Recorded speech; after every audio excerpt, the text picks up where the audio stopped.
దేవుని లేఖనాన్ని చదువుకుందామండి. మత్తయి సువార్త మొదటి అధ్యాయం 18 నుంచి 21 వరకు దేవుని వాక్యం చదవాల్సిన కోసం దేవుని వాక్యం చదువుకుందామండి. మత్తయి సువార్త మొదటి అధ్యాయము 18 నుంచి 21 వరకు.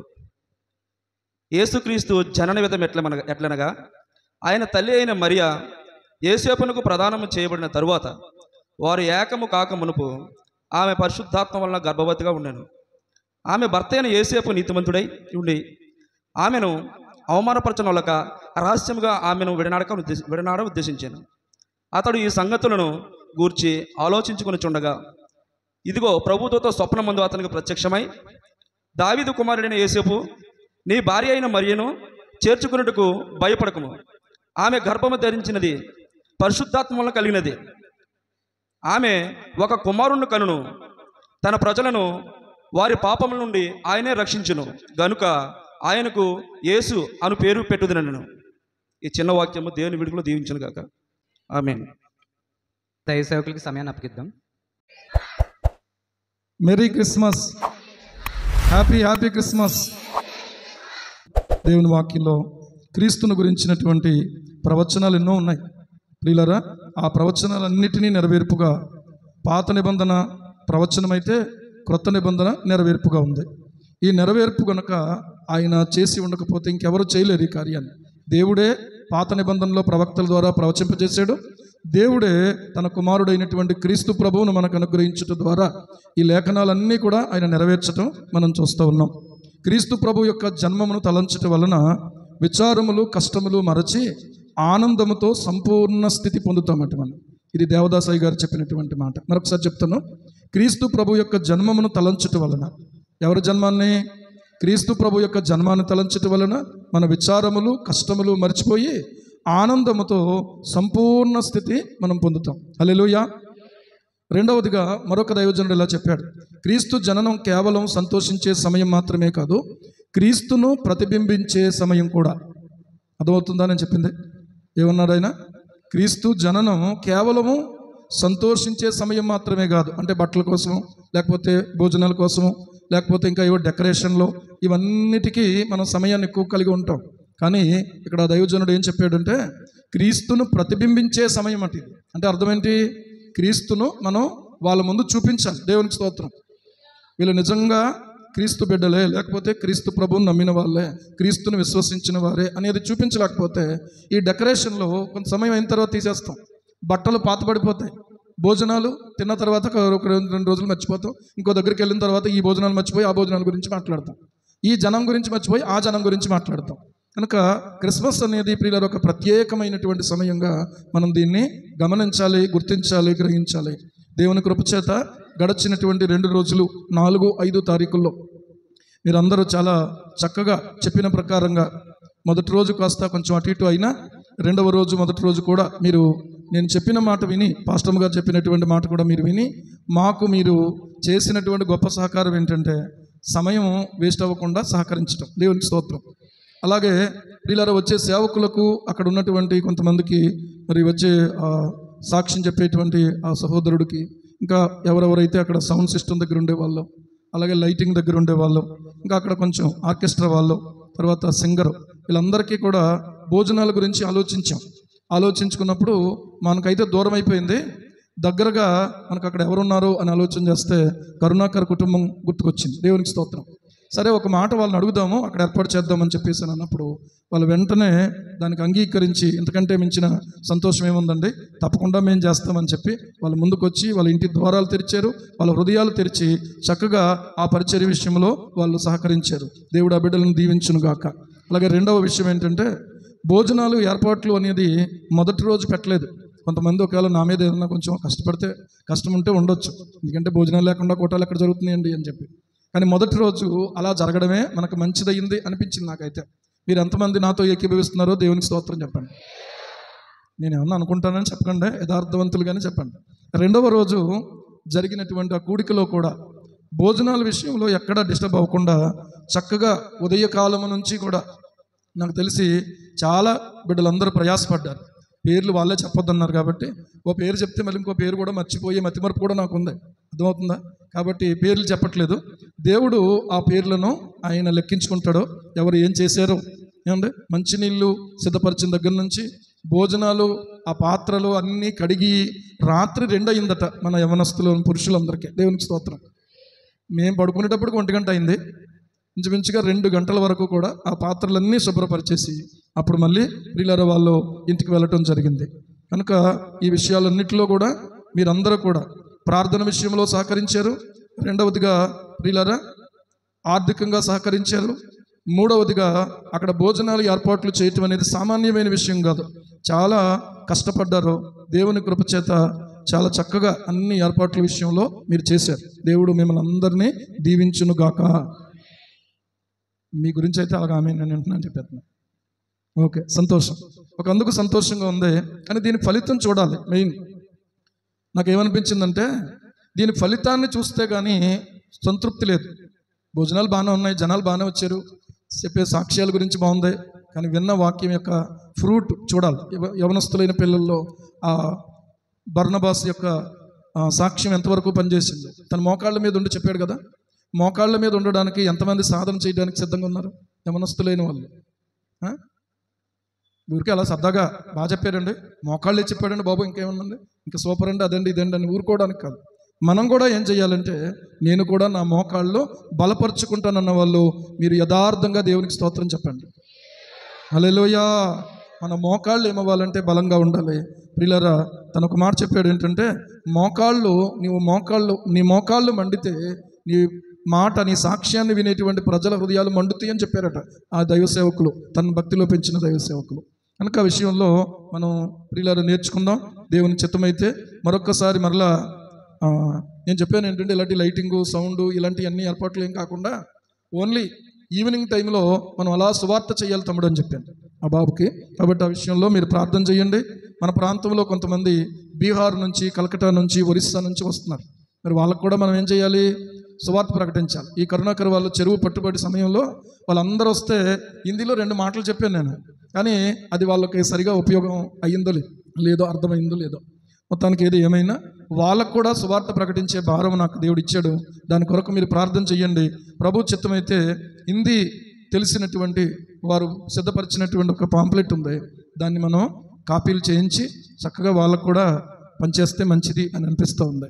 ఎందుకంటే వాళ్ళకి ఈ పాన్ బరాక్ అలవాటు అక్కడి నుంచి వచ్చింది, కైని అలవాటు అక్కడి నుంచి వచ్చింది.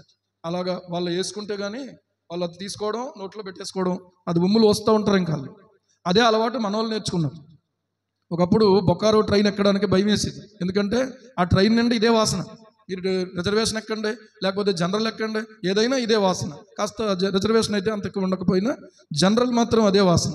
అలాగే పలక్నామా ఎక్స్ప్రెస్ అది కూడా అంతే, గౌహతి అది కూడా అంతే. ఇలా కొన్ని ఎక్స్ప్రెస్లు చూస్తే దాని నిండా ఒక రకమైనటువంటి ఈ కైనీ వాసనగా చాలా కడుపులో తిప్పేసింది నాకు.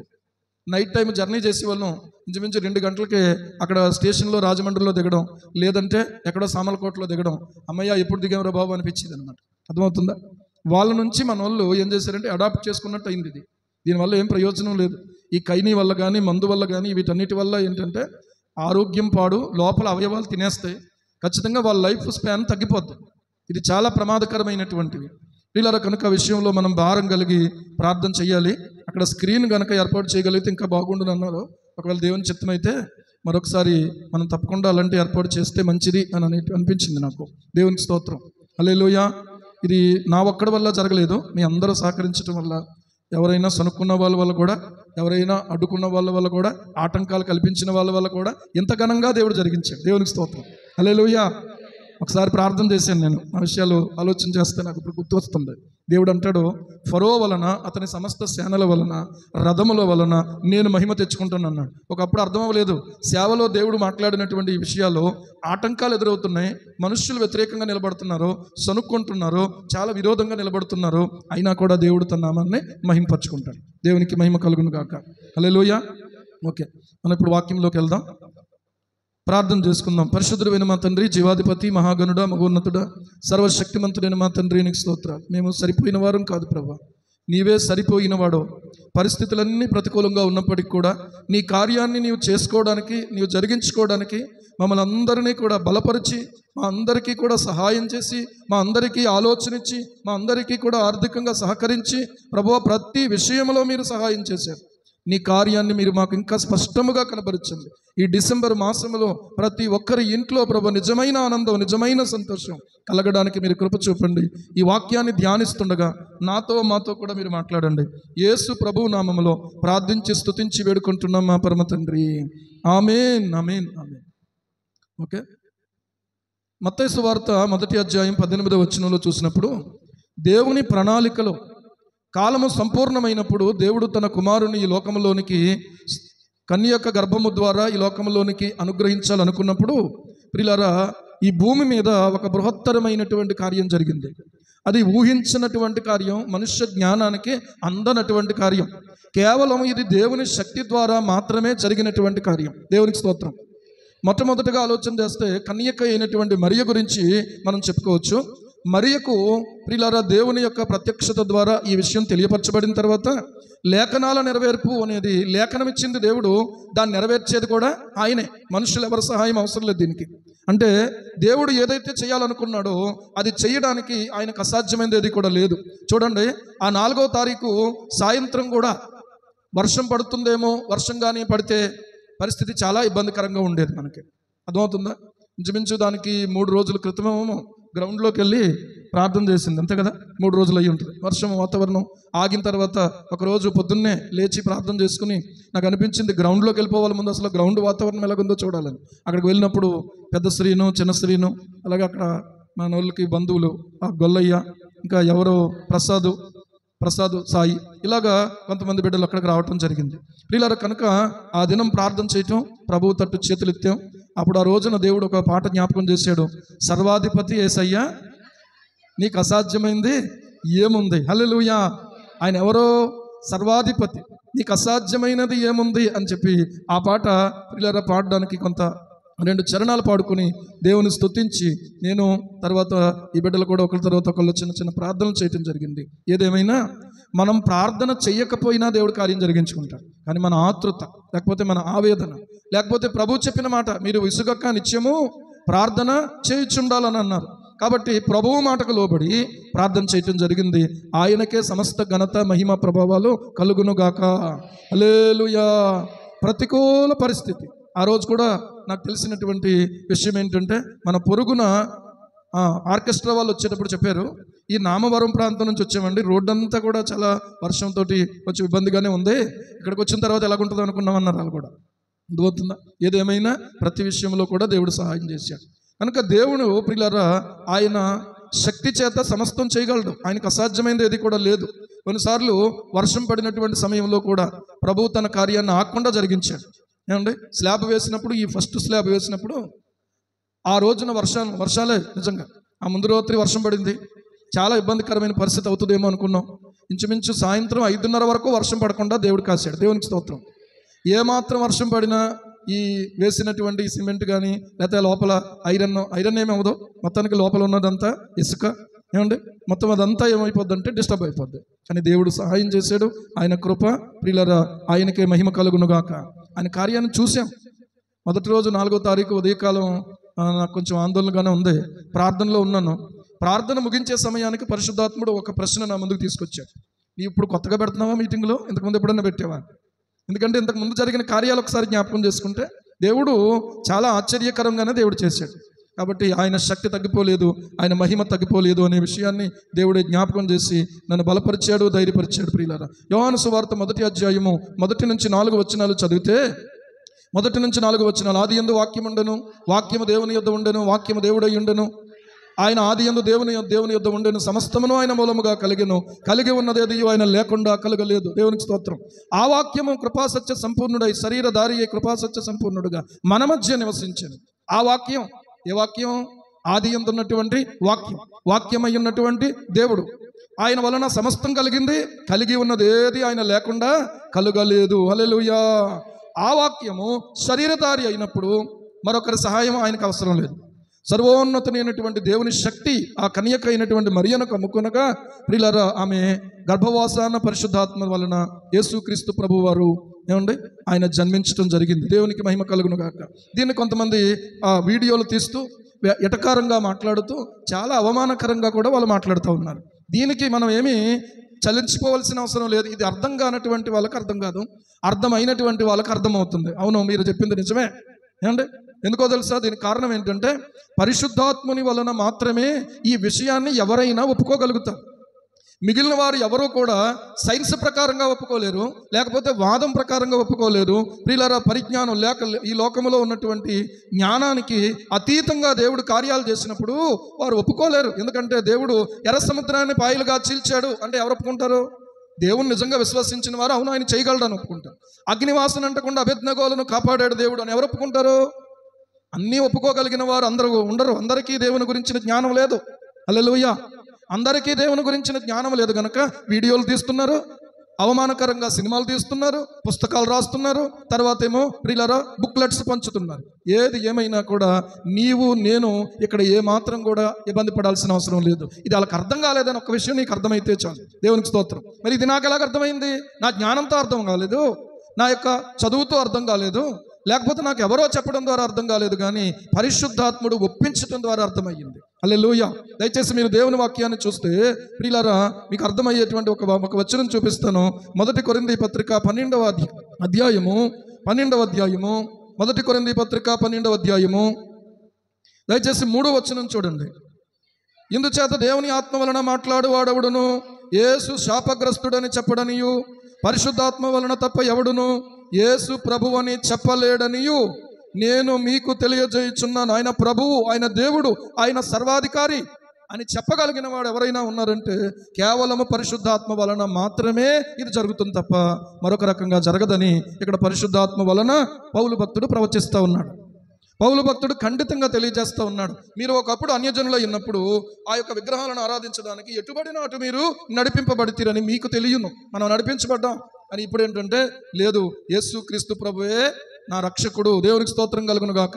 ఆయనే మార్గము, ఆయనే సత్యము, ఆయనే జీవము, ఆయన ద్వారా తప్ప తండ్రి యొద్దకు ఎట్టి పరిస్థితుల్లో మరొక రకంగా చేరలేము. కాబట్టి ఈ విషయాన్ని ఒప్పుకోగలిగిన వారు ఎవరంటే బాగా చదువుకున్న వాళ్ళని కాదు, బాగా సైంటిస్టులను కాదు, లేకపోతే లా చదివిన వాళ్ళని కాదు, లేకపోతే మరొకరని కాదు, కానీ ప్రియులారా రాజకీయవేత్తలు ఉన్నారు ఒప్పుకున్న వాళ్ళు, మేధావులైన వారు ఉన్నారు, మహాజ్ఞానులు అనబడినటువంటి వాళ్ళు ఉన్నారు, ఈ రోజున ప్రొఫెసర్స్ కూడా ఒప్పుకున్న వాళ్ళు ఉన్నారు. కానీ ఒప్పుకోలేనటువంటి వాళ్ళు కూడా అందులో ఉన్నారు. చదువు లేకపోయినా కూడా ఒప్పుకున్న వాళ్ళు ఉన్నారు. ఇంకొకటి చెప్తున్నాను, చదువు ఉందా చదువు లేకపోయినా కూడా మరి ఎలాగంటే వాళ్ళు ఒప్పుకోగలుగుతున్నారు అని అంటే అది పరిశుద్ధాత్మ వలన జరిగే కార్యం, ఇంకెవరి వలన జరగదు. ఎవరి వల్ల జరుగుతుంది? పరిశుద్ధాత్మ వలన జరుగుతుంది. ఇది కష్టతరమైన కార్యమే, క్లిష్టమైన కార్యమే, మానవ జ్ఞానానికి మించిన కార్యం కనుక ఆమె ప్రధానమే చేయబడింది. స్పష్టంగా రాయబడి ఉంది, ప్రధానమే ఆమెకు జరిగింది. ఇప్పుడు ప్రధానం చేయబడిన తర్వాత యోసేపు ఊరుకుంటాడా? ఎవరైనా ఊరుకుంటారా? ఊరుకోరు. ఏమండి, మొన్న ఒక వీడియో జస్ట్ అలాగా చూశాను. ఏంటంటే దాంట్లో వాళ్ళు అడుగుతున్నారు ఏంటంటే 12 సంవత్సరాల కొడుకున్నాడట, వాళ్ళకి పెళ్ళయ్యి 10 సంవత్సరాలు అయ్యిందట.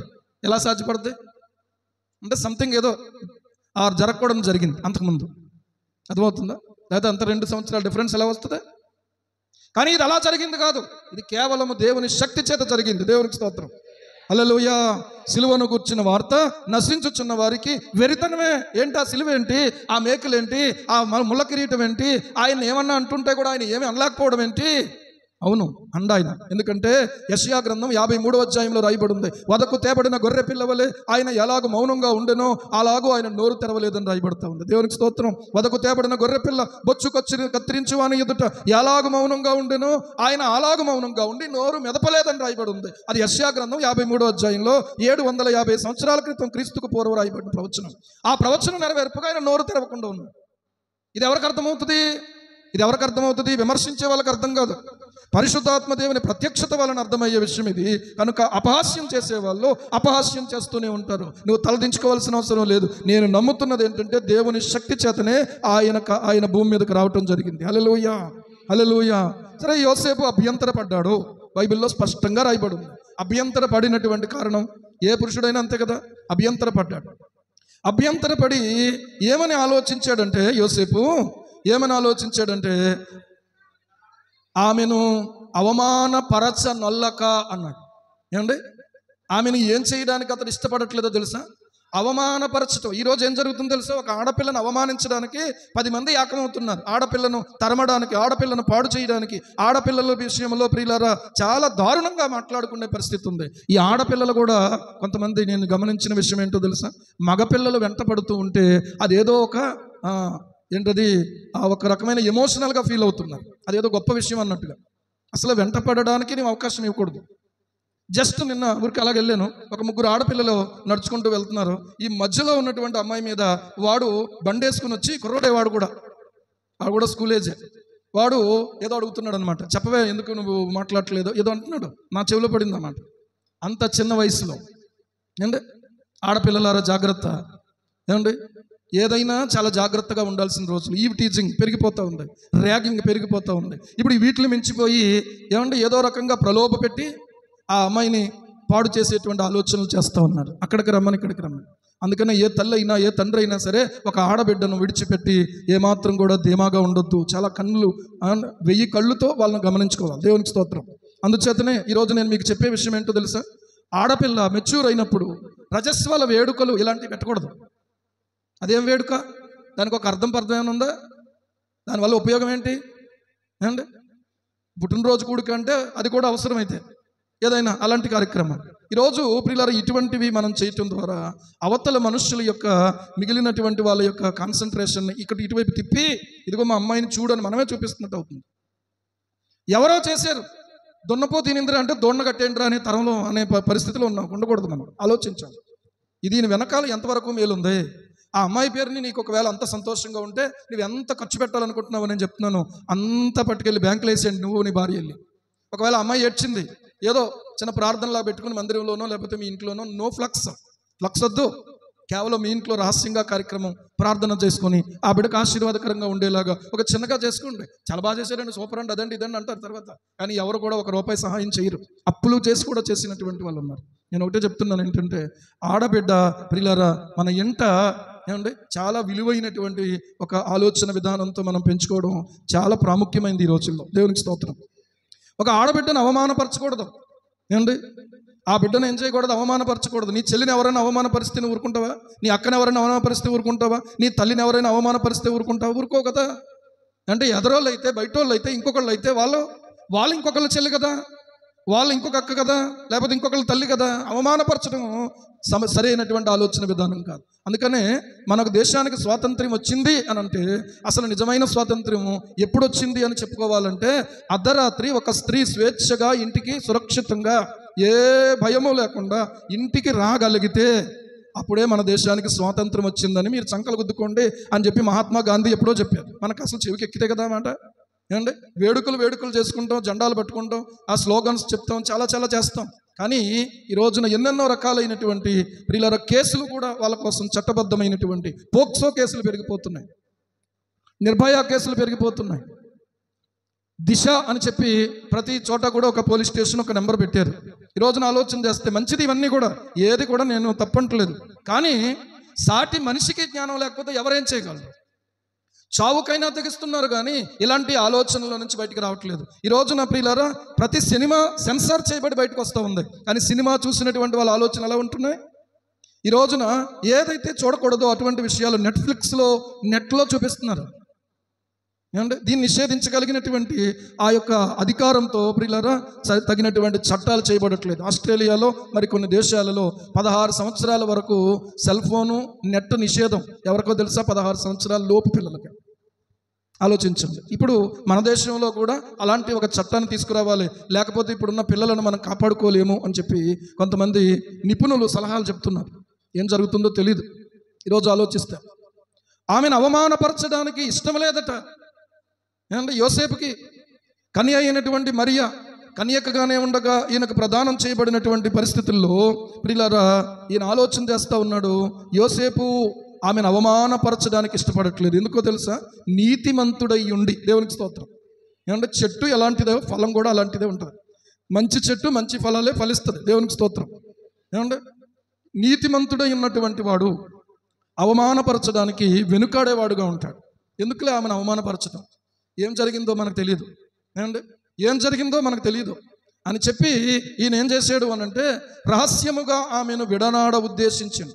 ఆమెను ఎంతమంది అపహాస్యం చేసి ఉంటారో ఈ విషయం తెలిసి, ఎంత అవమానకరంగా మాట్లాడుకుని ఉంటారో ఈ విషయం తెలిసి, కానీ అన్నిటికీ తెగించి ఆమె ఏం చేసిందో తెలుసా? అన్నిటికీ తెగించి అప్పగించుకుంది. అన్నిటికీ తెగించే ప్రభువును లోకానికి అందించడానికి, ఆయన కొరకు బ్రతకడానికి తెగించింది కాబట్టే ఆ స్థానాన్ని ప్రియులారా దేవుడు ఆమెకి ఇచ్చాడు. దేవునికి స్తోత్రం కలుగును గాక. హల్లెలూయా. దేవుని ప్రణాళికలో ఒక స్థానం నీకు దొరుకుతుంది అంటే అదొక భాగ్యంగా ఎంచుకోగలిగే మనస్సు మనకు ఉండాలి. ఎలాంటి మనస్సు ఉండాలి? ఇది ఒక భాగ్యం. నాకు డబ్బులు అయిపోతున్నాయి ఏంటి? ఎందుకు అవుతున్నాయి? దేవుని నిమిత్తం నేను ఖర్చు పెట్టాను. నా యొక్క నిద్ర లేదు. నాకు ఎందుకు లేదు నిద్ర? సినిమాలు చూడడానికి, షికారులు చేయడానికి కాదు, దేవుని పని నిమిత్తం నాకు నిద్ర లేదు. ఈ రోజున నేను ఉపవాసం ఉన్నాను. ఎందుకున్నాను ఉపవాసం? కారణం ఏంటంటే నా దేవుని కార్యాన్ని నేను చూడాలి. దేవునికి స్తోత్రం కలుగునుగా. హల్లెలూయా. ఇదొక భాగ్యం, ఇదొక భాగ్యంగా ఎంచుకోవాలి. ఆమె ఏమనుకుందంటే ఇదొక భాగ్యంగా ఎంచుకుంది. ఆల్రెడీ ఇప్పుడు యోసేపు వంతు వచ్చింది. యోసేపు ఇప్పుడు ఏం చేస్తాడో పరలోకము. అందుకనే ఈ దేవుడు భూమి మీద చేస్తున్నటువంటి కార్యాలనట తొంగి చూస్తున్నారట దేవదూతలు ఏం చేస్తున్నారు?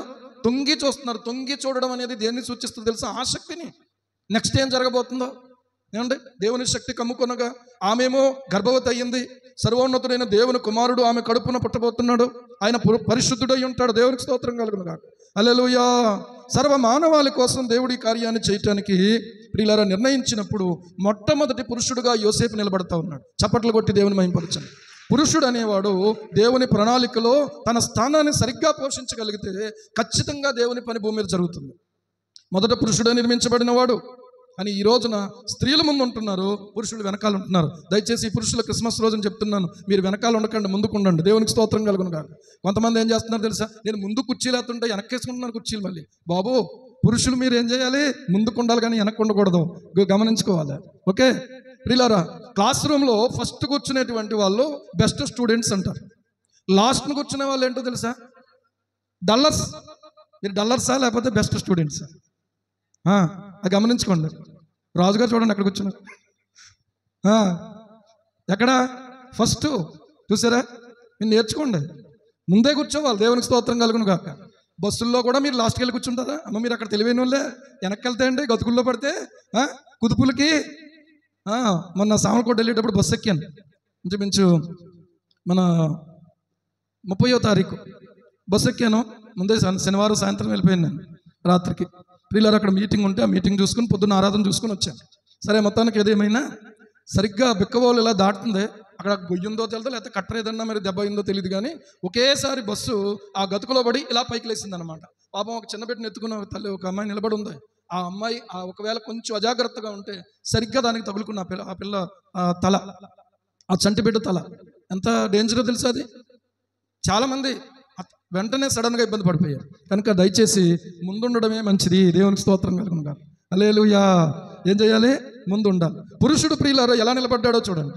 అతడు నీతిమంతుడైన వాడు ఎదుటి వ్యక్తి గురించి, ఎదుటి స్త్రీ గురించి, ఎదుటి చెల్లి గురించి, చెల్లిలాగా, తల్లిలాగా, అక్కలాగా, లేకపోతే ప్రియులారా ఆమెను గౌరవంతో చూసేటువంటి స్థానం ఏదైతే ఉందో ఆ స్థానంలో కొంతమంది ఎవరినైనా అమ్మ అని పిలుస్తారు. దేవునికి స్తోత్రం.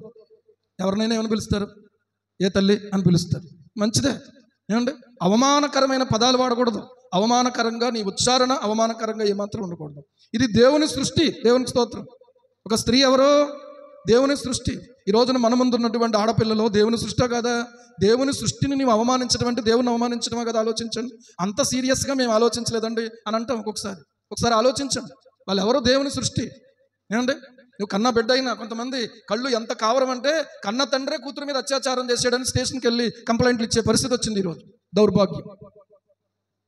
అంటే ఎంత చీకటి వాళ్ళ మనస్సుల్లో గూడు కట్టుకుపోతా ఉంది. వాళ్ళు ఏం మాట్లాడుతున్నారు? ఏమండి? సొంత బాబాయ్ అనట. ఆ పిన్ని ఎదురుకుండా అయ్యో దానికి కొంచెం బాగా చూడమ్మాయి, నీసమైపోతుంది అది అంటారు, ఇదని అని చెప్పేసి మాట్లాడేవాడట. కానీ వీళ్ళారా ఆ పిన్ని కాస్త పక్కకి వెళ్ళిపోగానే ఈ అమ్మాయిని బలవంతం చేసి నువ్వు ఒప్పుకుంటే సరి, లేకపోతే నేను అలా చేస్తాను ఇలా చేస్తానని చెప్పి శారీరకంగా ఆమెను లొంగ తీసుకోవడానికి ప్రయత్నం చేసేవాడట. దౌర్భాగ్యమైన మనుషులు. అందుకే ఎవరు నమ్మొద్దు. బాబాయ్ అయినా నమ్మొద్దు, తండ్రి అయినా నమ్మొద్దు. దేవుని వాక్యాన్ని బట్టి చాలా జాగ్రత్తగా ఉండాలి. బాధ్యత కలిగి ఉండాలి. చాలా జ్ఞానం కలిగి ఆలోచించుకోవాలి. ఎవరైనా బ్యాడ్ టచ్ ఏంటో గుడ్ టచ్ ఏంటో చక్కగా మీకు సండే స్కూల్లో చెప్పడం జరిగింది. దాన్ని మళ్ళీ ఒకసారి ఆ వీడియో ఒకసారి చూడండి. అర్థమవుతుందా? సరదాగా చెప్పారండి. ఎన్ని జరుగుతున్నాయి ఇలాంటివి? అవి గమనించుకోకపోవడం వల్ల పిల్లలు ఏమవుతున్నారంటే నష్టపోతున్నారు. తల్లిదండ్రుల తర్వాత గుండెలు బాదుకుంటున్నారు. ఏం సుఖం? యోసేపు ఎలాంటి వాడంటే అవమానపరచడానికి ప్రియులారా అస్సలు ఇష్టము లేనటువంటి వాడంట. హల్లెలూయా, హల్లెలూయా. కొంతమంది ఏమో బేదలను అవమానపరుస్తారు. బేదలను వెక్కిరించేవాడు వాని సృష్టికర్త నిందించేవాడు అన్నది వాక్యం. బేదలను ఏం చేయకూడదు? మనం అవమానపరచకూడదు. ఏమండి? ఏం చేయకూడదు? మనం అవమానపరచకూడదు. వాళ్ళను ప్రియులారా ఘనపరచాలి. ఎందుకంటే వాళ్ళు కూడా దేవుని సృష్టి. ఐశ్వర్యవంతులను దరిద్రులను ఇరువురును కలిసి కొని ఇందురు, వారు ఉభయులను కలుగజేసిన వాడు యెహోవా అని రాయబడింది. అర్థమవుతుందా? ఇద్దరు కూడా గమనించండి ప్రియులారా. ఈ మాటను మీరు బాగా ఆలోచించండి. అవమానపరచకూడదు. ఒక గుడ్డివాడిని అవమానపరచకూడదు, ఒక చెవిటివాడిని అవమానపరచకూడదు, ఒక కుంటివాడిని అవమానపరచకూడదు. నువ్వేంటరా నాకు చెప్తా కుంటుడా అని అనకూడదు, తప్పు. నువ్వేంటి నాకు చెప్తావని గుడ్డివాడిని వెక్కిరించకూడదు. అలాగే ఇంకొక మాట కూడా చెప్తున్నాను, తల్లిని కానీ తండ్రిని కానీ అవమానపరచకూడదు, భార్యను అవమానపరచకూడదు. కొంతమంది పురుషులు ఎలాంటి వాళ్ళో తెలుసా? అందరినీ గౌరవిస్తారు, భార్యను మాత్రం అవమానపరుస్తారు. దేవుడు చూడలేదనా? దేవుడు పట్టించుకోడనా? ఏమండి? ఆమె నీ జీవితంలోకి వచ్చిందంటే దేవుడు అనుమతించాడు కాబట్టి వచ్చింది. నీకు దేవునికి స్తోత్రం కలుగును గాక. అందుకనే చెప్తున్నాను, పెళ్లి కూతురుగా నిర్ణయించబడింది మొదలుకొని ఎవరి కొరకు నిర్ణయించబడ్డారో వాళ్ళ కొరకు ప్రియులారా ఒక స్త్రీ నమ్మకంగా బ్రతకాలి. ఆమెను గౌరవిస్తూ తన బ్రతుకు కాలం అంతా కూడా తల ఉండనే ఊడిపోనే. అర్థమైందా? ఈయనకైనా ఆవిడకైనా సరే నువ్వు మాత్రం ఏం చేయకూడదు? నీ మనస్సు మాత్రం ఆమెనే ప్రపంచంలో అందగత్తి ఎవరంటే నా భార్య అనుకోవాలి. దేవునికి స్తోత్రం కలుగును గాక. ఏంటి తల ఉందా? ఏమన్నా తల ఉండాలా ఏంటి? ఏమండి? అప్పుడు ఉంది తల, అలా ఉండిపోద్దా? ఉండదు. ఆలోచించండి. అవమానపరచకూడదు, అవమానపరచకూడదు ప్రియులారా. ఈ రోజులు చాలా దారుణంగా ఉన్నాయి. ఈ రోజుల్లో అవమానపరిచే వాళ్ళు ఎక్కువైపోతూ ఉన్నారు. అవమానపరచనొల్లక ఏం చేశాడో తెలుసా? రహస్యముగా ఆమెను విడనాడా ఉద్దేశించెను అని రాయబడతా ఉంది. మంచి ఆలోచన చేశాడు. రహస్యంగా ఆమెను ఏం చేద్దామంటే విడిచిపెట్టేద్దాం అనుకున్నాడు. మంచి పురుషుడా లేకపోతే చెడ్డ పురుషుడా చెప్పండి? సత్పురుషుడు, మంచి మాట. సజ్జనుడు అండి. పురుషులందు పుణ్య పురుషులు వేరయ్యా అన్నాడు వేమన. అని బైబిల్ అయితే ఏం చెప్తుందంటే పురుషులందు పుణ్య పురుషులు లేరయ్యా అని చెప్తుంది. లేరు. దోతుందా? ఏ పురుషుడైనా స్త్రీ అయినా ఎవరైనప్పటికీ కూడా అందరూ పాపము చేసి దేవుడు అనుగ్రహించే మహిమను పొందలేకపోతున్నారు. నీతిమంతుడైనటువంటి వాడు మరొకరిని అవమానపరచడానికి పిల్లలు ఏమాత్రం సాహసించకూడదు, అవమానపరచకూడదు, ఘనపరచాలి. ఏం చేయాలి? ఘనపరచాలి. మనకు ఘనపరచడం చేత కాదు, అవమానపరచడం అయితే బాగా డిగ్రీలు చేసేసి ఉంటాం. అవునా కదా? అవమానపరచనల్లకు రహస్యంగా ఆమెను విడనాడ ఉద్దేశించి అతడు ఈ సంగతులు ఆలోచించుకుంటూ ఉన్నాడు. ఎప్పుడైనా సరే ఆలోచన చెయ్యాలి. ఆలోచన అనేది దేవుడు మనుషునికి మాత్రమే ఇచ్చినటువంటి ఒక అద్భుతమైన వరం అని చెప్పుకోవాలి. దేవునికి స్తోత్రం. ఆలోచించాలి, ఆలోచించాలి. ఆలోచించుకుంటున్నప్పుడు ఏం జరిగింది అంటే, ఇదిగో ప్రభువు దూత స్వప్నమందు అతనికి ప్రత్యక్షమై అని రాయబడతా ఉంది. ఎక్కడ? స్వప్నం ఎప్పుడు వస్తుంది? స్వప్నం అంటే ఆలోచించుకుంటూ ఆలోచించుకుంటూ ఇలా చేద్దాం అలా చేద్దాం అని ఆలోచించుకుంటూ తపన పడుతూ మదన పడుతూ వేదన పడుతూ ఇలా జరిగిందేంటి, ఇది ఎందుకు ఇలా జరిగిందో ఏంటో దీని విషయం తెల్లవారేలోగా దీని విషయంలో ఏదో ఒక నిర్ణయం చేసుకుందాం అనుకుంటున్నాడేమో. తనలో తాను ఆలోచించుకుంటూ నిద్రలోకి వెళ్ళిపోయాడు. ఆలోచించుకుంటూ నిద్రలోకి వెళ్తే స్వప్నములో ఏం కనపడుతున్నాడు తెలుసా? ప్రభువు దూత అతనికి ప్రత్యక్షమై.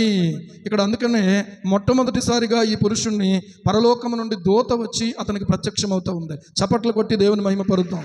ప్రియులారా, సరైన ఆలోచనతో దేవుడు నడిపిస్తాడు.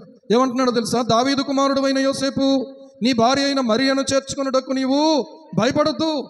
ఆమె గర్భము ధరించినది పరిశుద్ధాత్మ వలన కలిగినది. ఆమె గర్భము ధరించింది.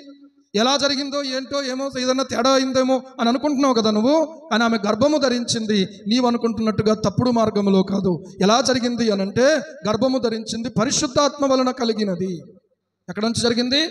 పరిశుద్ధాత్మ వలన కలిగింది. పరిశుద్ధాత్మ వలన కలిగినది. ఎందుకు జరిగిందో తర్వాత చెప్తున్నాడు. ఇక్కడ మీరు గమనించండి. ఈ రోజున ఎవరైనా ఒకవేళ ఈ మాట అంటే తప్పు. ఎవరైనా ఒకవేళ ఈ మాట అంటే తప్పు. ఎందుకు అంటే, మరలా లోకరక్షకుడుగా మరొకడు రావాల్సిన అవసరం లేదు. ఒకే ఒక్కడు యేసుక్రీస్తు ప్రభు, ఆయన మాత్రం చాలు మనకి. దేవునికి స్తోత్రం కలుగును గాక. ఒకవేళ ఎవరైనా అలాంటి మాట చెప్పారంటే తేడా అన్నమాట, చీకటి ఆవరించిందని అర్థం. ఈవిడ పరిశుద్ధాత్మ వలన కాదు, ఈవిడ చీకటి ఆవరించేలా మాట్లాడుతుందని అర్థం చేసుకోవాలి. మనం పరిశుద్ధాత్మ వలన కలగాల్సిన అవసరం ఇప్పుడు లేదు.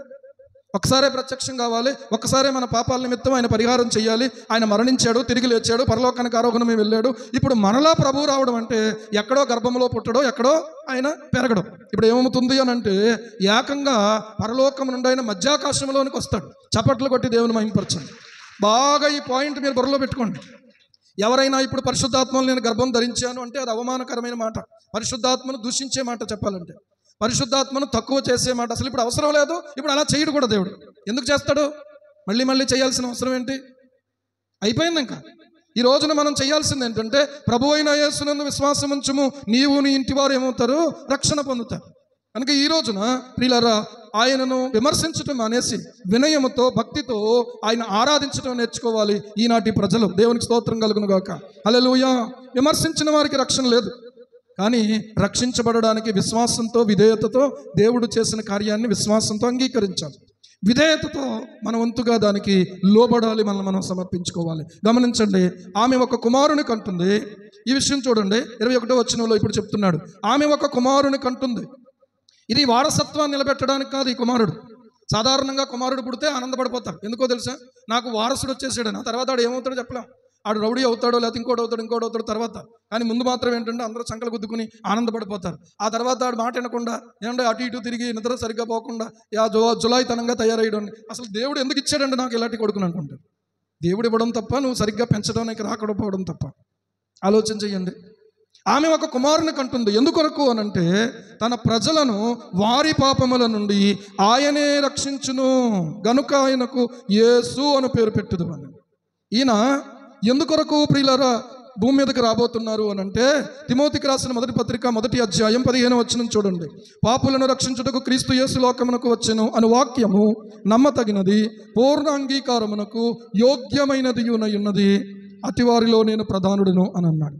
1 యోహాను పత్రిక 3వ అధ్యాయం 5వ వచనం చదవండి. 1 యోహాను 3:5 త్వరగా.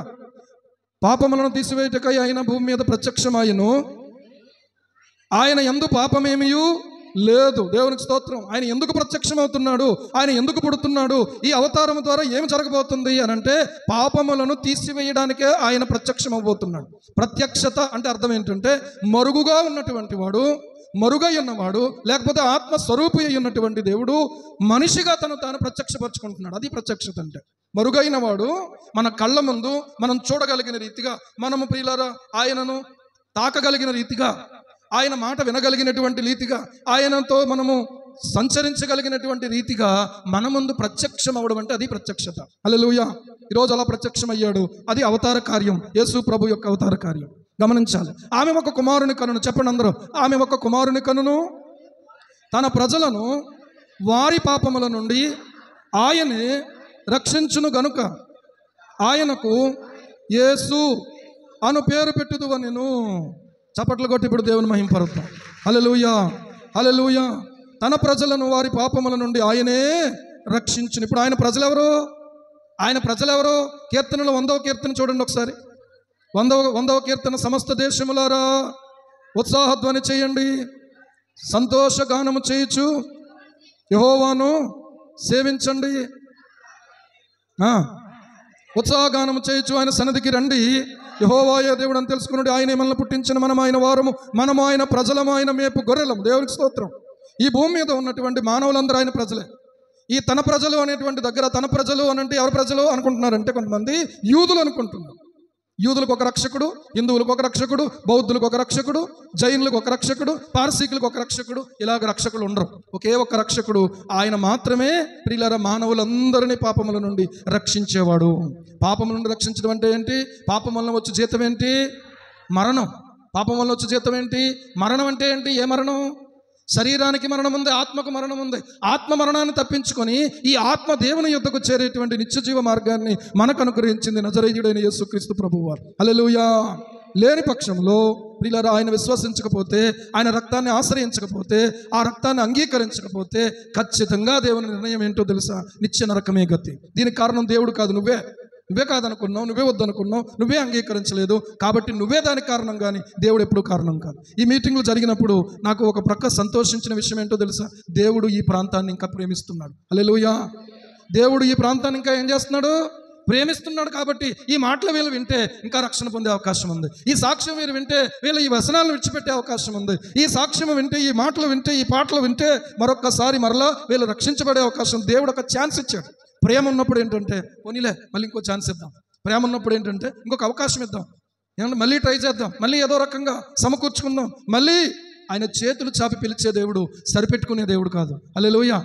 సరిపెట్టుకునే దేవుడు కాదు, చేతకైన దేవుడు కాదు. ప్రియులారా, ఆయన ప్రేమను చూసినప్పుడు నా హృదయం ఒక్కసారి బద్దలైపోయింది.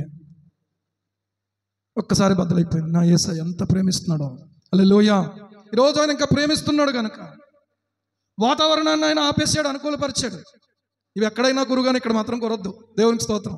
వీళ్ళందరూ వినాలి, వీళ్ళందరూ మార్పు చెందాలి, వీళ్ళందరూ నా వైపు తిరగాలి. మీరు నా తట్టు తిరగండి అని చెప్తున్నాడు ఆయన ఎప్పటికప్పుడే. మీరు నా తట్టుకు తిరగండి.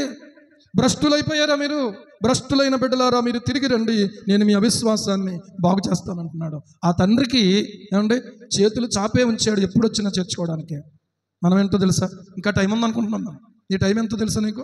17 సంవత్సరాల పిల్లలు చచ్చిపోతున్నారు. ఏమండి కొన్ని విషయాలు చూస్తుంటే అల్పాయుష్కులుగానే వాళ్ళు బ్రతుకుతున్నారు, వాళ్ళ జీవితాలు కోల్పోతున్నారు. ఆడుకుని సెల్ ఫోన్ ఆడుకుని అలా గుండాగిపోయి చచ్చిపోతున్నారు పిల్లలు. ఎంత విలువైంది ఈ బాల్య జీవితం, కౌమారం, యవ్వనం. ఏమంటే ఎంత విలువైంది ఈ మానవ జీవితం. ఆలోచన చేస్తే దేవుడు ప్రేమిస్తున్నాడు, కానీ ఆ ప్రేమను ప్రియులరా తేలికగా తీసుకోవడం జరుగుతుంది. తేలికగా తీసుకున్నందుకే ఈ రోజుకి ఇంకా వాయిదాల పద్ధతిలో వెళ్తూ ఉన్నారు. వాయిదాల పద్ధతి నీ ఫ్రిడ్జ్కి ఉపయోగపడుద్ది, బండికి ఉపయోగపడుద్ది, నీ ఇంటికి ఉపయోగపడవచ్చు లోనికి, కానీ నీ బ్రతుకు మాత్రం ఉపయోగపడదు. సోదరులారా, పురుషులారా గమనించండి, వాయిదాల పద్ధతి వదిలిపెట్టండి. ఎప్పుడైతే పాపాన్ని విడిచిపెట్టాలో అప్పుడే మనం విడిచిపెట్టాలి. స్వస్థత ఏమో వెంటనే వచ్చేయాలి, అప్పులేమో వెంటనే తీరిపోవాలి, నొప్పులేమో వెంటనే తగ్గిపోవాలి. కానీ నువ్వు మాత్రం రేపు చూద్దాం ప్రార్థనకి, రేపు చూద్దాం వాక్యానికి, రేపు చూద్దాం దేవుని గురించి, ఇంకా రేపటి నుంచి మీరు వెళ్ళిపోమన్నా అసలు వెళ్ళిపోమండి, మీరు తలుపేసేసినా సరే ఎక్కడే కూర్చుంటామని అంటారు మీ పురుషులు. అని రేపటి దాకా అవసరం లేదు, ఈ రోజే కావాలి నీ విధేయత దేవునికి. హల్లెలూయా. ఈ రోజే నడుము కట్టుకోవాలి, ఈ రోజే కన్నీళ్లు కార్చాలి, ఈ రోజే నువ్వు దేవుని పాదాల దగ్గర నీ జీవితం సమర్పించుకోవాలి. యోసేపు దేవుని యొక్క ప్రత్యక్షతను పొంది ఆ ప్రవచనం ఈ రీతిగా నెరవేర్చబడబోతుంది అని తెలిసినప్పుడు ప్రియులారా యోసేపు ఏం చేశాడో తెలుసా? నిద్ర మేలుకున్నాడు. ప్రభువు దూత తనకు ఆజ్ఞాపించిన ప్రకారం చేశాడు. ఇదిగో ప్రభువు దూత ఇక్కడ నిలబడి ఉన్నాడు. దూత ఎవరో కాదు, దేవుడు సంఘానికి నియమించిన సేవకుడే దూత. ఈ దూత చెప్తున్నటువంటి మాటను నువ్వు పెడచెవిన పెడితే ఏ దూత నేను తప్పిస్తాను? ప్రభువు దూత ఆజ్ఞాపించిన ప్రకారము ఏం చేశాడు? తన భార్యను చేర్చుకుని ఏం చేశాడో తెలుసా? ఆమె కుమారుని కను వరకు ఆమెను ఎరుగకుండెను అని రాయబడుతూ ఉంది. ఇద్దరి మధ్యలో ఆమె కుమారుని కనే వరకు అసలు సంబంధమే లేకుండా కేవలం ఒక స్నేహితుడిగా ఉన్నాడు చెప్పాలంటే. దేవుని బిడ్డలారా ఆలోచన చెయ్యండి. ఒక పురుషుడుగా తన బాధ్యత ఒక స్నేహితుడిగా నెరవేరుస్తున్నాడు. లోకంలో ఎవరైనా పిలిచి ఇగో ఆవిడ ఎలాంటిదో తెలుసా నీకు? ఏంటయ్యా అసలు నువ్వేమి నమ్ముతున్నావయ్యా? అసలు ఏంటి ఊరికే ఆమె వెంబడి తిరుగుతున్నావు? ఇంకా ఇంత జరిగినా కూడా నీ కనీస ఇంగితం జ్ఞానం ఏం పనిచేయట్లే నీకు? ఇదిగో మీరు ఊరుకోండి, నాకు ప్రభు చెప్పాడు ఈ మాట. దేవునికి స్తోత్రం. హల్లెలూయా. నిలబడ్డాడు. అందుకనే చేర్చుకొని అనే మాట ఉంది. ఆమెను ఎవరో చేర్చుకోరు, ఎవరో ఆమెను అంగీకరించరు, తన ఇంటివారు కూడా ఆమెను అంగీకరించరు, ఈ యోసేపు ఇంటివారు కూడా ఆమెను అంగీకరించరు, ఊరిలో ఉన్నవారు ఎవరు అంగీకరించరు. ఈనాటికి కూడా ఈ ప్రపంచం ముగించబడే వరకు కూడా కేవలము దేవుని ఆత్మ ప్రత్యక్షత కలిగిన వారు మాత్రమే ఆమె కన్యాని, ఆమె గర్భవాసాన పుట్టినటువంటి యేసుక్రీస్తు నిజంగా పరిశుద్ధుడిని ఒప్పుకోగలుగుతారు. దేవునికి స్తోత్రం. చాలా మంది అంగీకరించరు. అన్నిటికీ సిద్ధపడిపోయింది ఆమె. ఈ రోజున యోసేపుని అడిగితే చెప్తాడు, మీరు అనుకున్నట్టుగా ఆమె మంచిదే, కానీ ఆమె ఏమాత్రం చెడ్డది కాదు. ఒక పురుషుడు తన భార్య పక్షంగా అలా నిలబడగలిగితే ఆ భార్యకు మించిన సంతోషం ఇంకేముండదు. హల్లెలూయా. ఈరోజు ఆలోచన చెయ్యాలి. నీ భార్యకు నీవు ప్రియులారా ఇచ్చేటువంటి ఆ యొక్క ప్రోత్సాహం ఎంతవరకు ఉంది? ఎంకరేజ్మెంట్, ధైర్యం నువ్వే నీ భార్యకు. నేను ఒకసారి ఒక అబ్బాయికి చెప్పాను, ఏమన్నానంటే, బాబు నువ్వు అలా డెలికేట్గా భయపడుతూ పిరికితనంగా ఉండకూడదు. నీ భార్యకు ధైర్యం నువ్వే, నీ తల్లిదండ్రులకు ధైర్యం నువ్వే అలాగ బలహీనపడిపోయి అలాగేదో పోగొట్టుకున్నట్టు లేకపోతే ఏదో భయంగా ఉంటే వాళ్ళకి ఇంక ధైర్యం ఎక్కడ? నో. ఒక పురుషుడు ఒక ధైర్యంగా ఉండాలి కుటుంబానికి. దేవునికి స్తోత్రం. ఒకవేళ నీ తల్లిదండ్రి చదువుకోకపోతే నువ్వే వాళ్ళకి ధైర్యంగా ఉండాలి. ఏమవుదో మీరేం కంగారు పడకండి అని చెప్పగలగాలి. నువ్వు ధైర్యంగా ఉండాలి. ధైర్యవంతుడే పురుషుడు అంటే. దేవునికి స్తోత్రం. నేను ఎంత ధైర్యంగా నిలబడ్డాడో. చివరికి ఇంత విషయం ఆయన గురించి రాయించాడు. తన భార్యను చేర్చుకున్నాడు, ఆమె కుమారుని కను వరకు ఆమెను ఎరుగకుండెను అని రాయబడింది. ఆమెను ఎరుగకుండా ఉన్నాడు అంటే అర్థం ఏంటంటే శారీరకమైన సంబంధము ఆమెతో ఇతనికి లేదు. ఎప్పటి వరకు అంటే యేసుక్రీస్తు ప్రభువుని లోకానికి అందించే వరకు. ఆ తర్వాత అందించేసిన తర్వాత మరలా ఇద్దరు కలిసి కాపురం చేసి పిల్లలను కన్నారు. యోసేపు, ప్రియులారా, మరియలు కలిసి కన్నటువంటి వాళ్ళు ఉన్నారు. అందులో ఉన్నటువంటి వారే యాకోబు, యోసే, యోధా. అర్థమైందా? ఆడపిల్లలు కూడా ఉన్నారు, మళ్ళీ ఆడపిల్లలు కూడా ఉన్నారు. ఇదే మత్తయి సువార్తలో మనం చూసినట్లయితే 13వ అధ్యాయము 55వ వచనం. ఇతడు వడ్లవాని కుమారుడు కాడా?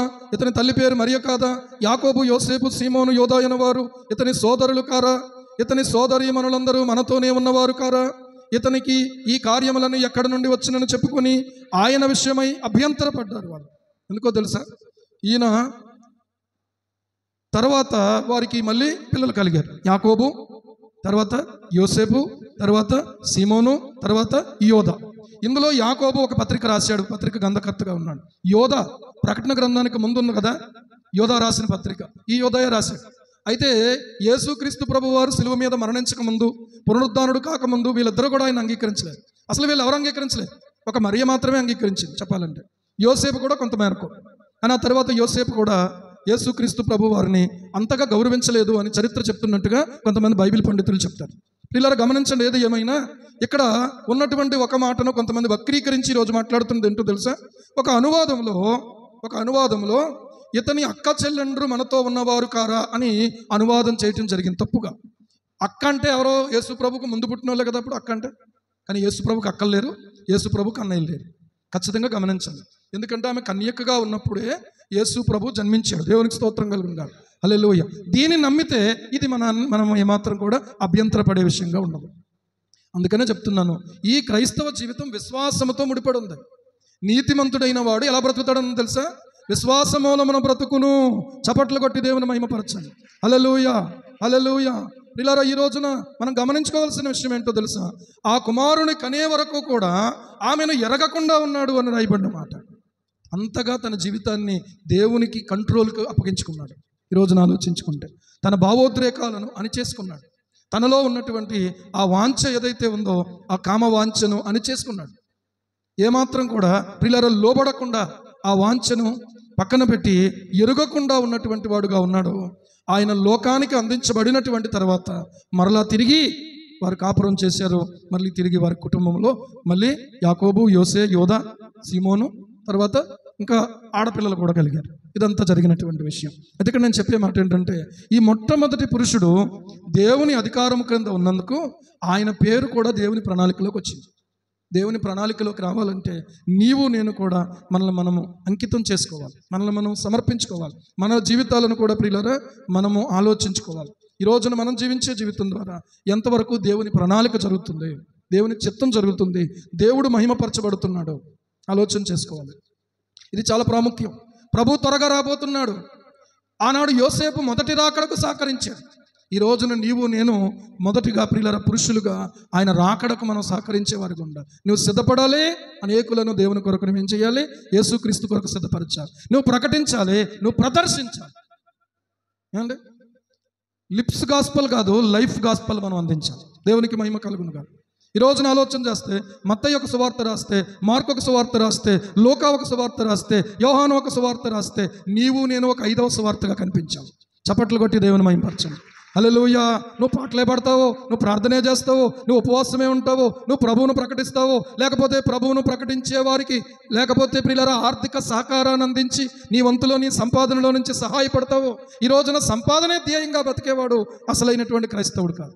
తన సంపాదన దేవుని నిమిత్తం, తర్వాత కుటుంబం నిమిత్తం, తర్వాత లోక రక్షణ నిమిత్తం. దేవునికి స్తోత్రం కలుగును కాదు. బేదలకు ఇవ్వచ్చు, కుష్ఠరోగులకు ఇవ్వచ్చు, మిగిలిపోయినటువంటి ఆహార పదార్థాలు తీసుకెళ్ళి అనాథాశ్రమం అంటే ఎక్కడ ఉంది బాబు? అది అనాథాశ్రమాలు ఇచ్చేమంటే అక్కడేనా? కడియం దగ్గర ఉన్నదేనా? అది లెప్రసీ మిషన్ వాళ్ళదన్నమాట. కనుక ఆ విషయంలో ప్రియులారా మనం గమనించుకుంటే ఇలాంటి వాళ్ళకి ఎంతో సహాయం చేయాలి. అసలు మనకు దేవుడు ఇచ్చాడు అని అంటే మొదట దేవుని పనికి నువ్వు సహకరించాలి. రెండవది ఏంటో తెలుసా? ఏమండి, నీ కుటుంబానికి నీవు కావలసినవన్నీ చూసుకోవాలి. మూడవది ఏంటంటే ఇంకా లోకములో భేదలో ఏమండి తండ్రి లేని వాళ్ళు, తల్లి లేని వాళ్ళు, ఇలాంటి వాళ్ళు ఎవరైతే ఉన్నారో వాళ్ళకు పిల్లలకు నువ్వేం చేయాలంటే చేయూతనివ్వాలి. దేవునికి స్తోత్రం. నాకు వాళ్ళంటే చాలా ఇష్టం, నేను చెప్తున్నాను. కానీ వాళ్ళు నన్ను ఇష్టపడట్లేదు. ఎందుకు? ఇది చిన్న సమస్య. నేను వాళ్ళతో మాట్లాడాలనుకుంటాను, వాళ్ళని గైడ్ చేయాలనుకుంటాను, వాళ్ళ కొరకు ప్రార్థన చేయాలనుకుంటాను, వాళ్ళకు ప్రోత్సాహాన్ని ఇవ్వాలనుకుంటాను. కానీ వాళ్ళకి ప్రియులారా ఈ విషయంలో నా వంతుగా నేను చేయటానికి ఎప్పుడు కూడా సిద్ధంగా ఉంటాను. ఎప్పుడు కూడా వాళ్ళని వెక్కిరించేవాడుగా ఉండను నేను. దేవునికి మహిమ కలుగును కాదు. ఎవరిని ఎక్కిరించకూడదు మనం. చివరిగా గమనిస్తే యోసేపులో ఉన్న ఒక మంచి లక్షణం వల్ల దేవుని ప్రణాళికలో ఒక పాలిభాగస్తుడు అయ్యాడు. ఇంతకీ ఇక్కడ ఫస్ట్లో యోసేపు కనపడ్డాడు కదా, చివరిలో మళ్ళీ ఒక యోసేపు కనపడతాడు. ఎవరైనా యోసేపు అంటేనే ఎక్కడో చోట తగులుతూ ఉంటాడు అనమాట. దేవునికి స్తోత్రం. అవసరమైన దగ్గర నిలబడతాడు యోసేపు అంటే. అవసరమైన దగ్గర నిలబడతాడు. దేవుని ప్రణాళికలో నిలబడ్డాడు. ఆదికాండంలో యాకోబు కొడుకైనటువంటి యోసేపు ఇశ్రాయేలీయుల్లో 11వ గోత్రం. దేవునికి స్తోత్రం. నిలబడ్డాడా లేదా? నిలబడ్డాడు. ఏమండి? అతని ద్వారా దేవుని నామం మహిమపరచబడింది. కనుక ఈ సమయంలో పురుషులందరూ నడుము కట్టుకోవాలి. వంటలు చేయడానికే కాదు, ఏది చేయడానికైనా దేవుని నిమిత్తం. ప్రయాణం చేయడానికే కాదు, నడవడానికే కాదు, పరిగెత్తడానికే కాదు, ప్రార్థించడానికే కాదు, స్తుతించడానికే కాదు, ఆరాధించడానికే కాదు, లేఖనాలను పరిశోధించడానికే కాదు, మీలో కొందరు లేఖనాలు చెప్పడానికి కూడా నడుము కట్టుకోవాల్సిన తరుణం ఆసన్నమైంది. హల్లెలూయా, హల్లెలూయా. నాకు చెప్తుంటే కొంతమంది బిడ్డలు వీళ్ళకి దేవుడి తలాంత్ ఇచ్చాడు, కానీ వీళ్ళు పాపం ఈ లోక సంబంధంగా ఈ కష్టాలు వీటిలోనే కొట్టుకుపోతున్నారు వీళ్ళు అనిపించింది. నిజమే. దేవుడిచ్చిన తలాంతును పాతిపెట్టొద్దు. నువ్వు పని చేసుకున్న దానికి ఆటంకం కాదు. పని చేసుకో, దేవుని పని కూడా సహకరించవచ్చు. ప్రార్థనాపూర్వకంగా దేవుని కృపకు అప్పగించుకుంటే ఎవరికి దేవుడు ఏ తలాంత్ ఇచ్చాడో ఆ తలాంతు ద్వారా దేవుని మహింపరచడానికి సిద్ధపడదాం. ప్రార్థన చేసుకుందాం. ఒకసారి అందరూ లేచి నిలబడదాం. పురుషులారా, మీరు ఈ పురుషుల క్రిస్మస్ రోజున ప్రియులారా ఒక తీర్మానం చేసుకోండి. మొదటి పురుషుడుగా యోసేపు ఏ రీతిగా నిలబడ్డాడో ఆలోచన చేశాం. అయ్యా దయచేసి నేను నిలబడడానికి సహాయం చేయనైనా. నా భార్యను అర్థం చేసుకునే దగ్గర, నా భార్యకు సహకరించే దగ్గర, నా భార్య యొక్క శ్రమను గుర్తించే దగ్గర, నా భార్యను ప్రభువా నైనా మా తండ్రి నేను ఎలాగ చేర్చుకోవాలో, ఎలాగూ నైనా ఘనపరచాలో అలాగున ఘనపరిచినటువంటి ఒక మాదిరిగా యోసేపు కనబడుతున్నాడు కదా. నీ చిత్తమని, నీ ప్రణాళికని, ఇది అత్యవసరంగా జరగాల్సిన ప్రవచనమని తెలిసినప్పుడు ఎలాగైతే ఆ భార్యను చేర్చుకుని, ఎలాగైతే ఆమెను ఎరుగకుండా ఉండి లోకరక్షకుని లోకానికి అందించడానికి ఎలాగ సహాయపడ్డాడో, నేను ఒక సహకారిగా ఉండడానికి, నేను ఒక మంచి పాత్రగా ఉండడానికి నాకు సహాయం చేయి ప్రభువా అని మనసారా ప్రార్థన చేసుకున్నాం. స్తోత్రం. హల్లెలూయా. మారు మనస్సు పొందని వ్యక్తివేనా నీవు? ప్రభువును ప్రేమించే వ్యక్తివేనా నీవు? ప్రియులారా, దేవుని ప్రణాళిక నీకు అర్థమవుతుందో ఆలోచిస్తున్నావా? దేవుని ప్రణాళికలో నీ వంతుని స్థానంలో నువ్వు నిలబడగలవా? నీవే ఒక ధైర్యం నీ కుటుంబానికి, నీవే ఒక ధైర్యం నీ సంఘానికి. అలాంటి ఒక ధైర్యవంతుడిగా నీవు ఉండాలి. ప్రార్థన చేసుకుందాం. పరిశుద్ధుడా, పరమ తండ్రి, సర్వశక్తిమంతుడా, సర్వాధికారి, జీవాధిపతి, మా జీవితాలే పాటినైనా కేవలము నీ కృపతోనైనా మమ్మను మా ప్రభువా రక్షించడానికి రక్షకుడుగా యేసుక్రీస్తుగా ఈ లోకానికి వచ్చావు నాయన. నీకు మనసారా స్తుతి చెల్లిస్తున్నాం. కన్యకైన మరియ గురించి ఎన్నో విషయాలు చెప్పుకుంటాం, కానీ యోసేపు గురించి మేము ఇంతగా ఆలోచన చెయ్యం ప్రభువా. కానీ ఈ రోజున మా ముందుకు తెచ్చిన ఈ ఆలోచన బట్టి స్తోత్రం తండ్రి. యోసేపు ఎలాగైతే నిలబడ్డాడు, యోసేపు ఎలాగైతే నైనా మా తండ్రి అవమానపరచడానికి ఇష్టపడలేదో, ఈ రోజున ఇక్కడున్న పురుషులందరూ కూడా అలాంటి ఒక మంచి ఆలోచన కలిగి ఉండడానికి మీరు మా అందరికీ సహాయం చేయండి. ఒక స్త్రీని అర్థం చేసుకునే దగ్గర, ఆలోచించే దగ్గర, ఒక స్త్రీని ప్రభువా అయ్యా ఏ రీతిగా గౌరవించాలో, ఏ రీతిగా ప్రేమించాలో, దేవానికి స్తోత్రాలు. తల్లిని ఎలా గౌరవించాలో, భార్యను ఎలా ప్రేమించాలో, బిడ్డను ఎలా ప్రేమించాలో, నా సాటి నైనా సహోదరులను ఎలా చూసుకోవాలో, అలాంటి ఒక మంచి ఆలోచన విధానం దయచేయండి. మీ రక్తదారులతో మా హృదయాలను మరొకసారి మీరు శుద్ధి చేయండి ప్రభు. నూతనమైనటువంటి ప్రేమ కలిగిన హృదయం, పవిత్రమైన హృదయం మీరు మాకు దయచేయండి. పవిత్రమైన హృదయంలో నుండి, నిర్మలమైన మనస్సాక్షి నుండి కలిగే ప్రేమను మాలో సమృద్ధిగా దయచేయండి నాయన. యేసు ప్రభు నామములో ప్రార్థించి స్తుతించి వేడుకుంటున్నాం మా పరమ తండ్రి. ఆమేన్.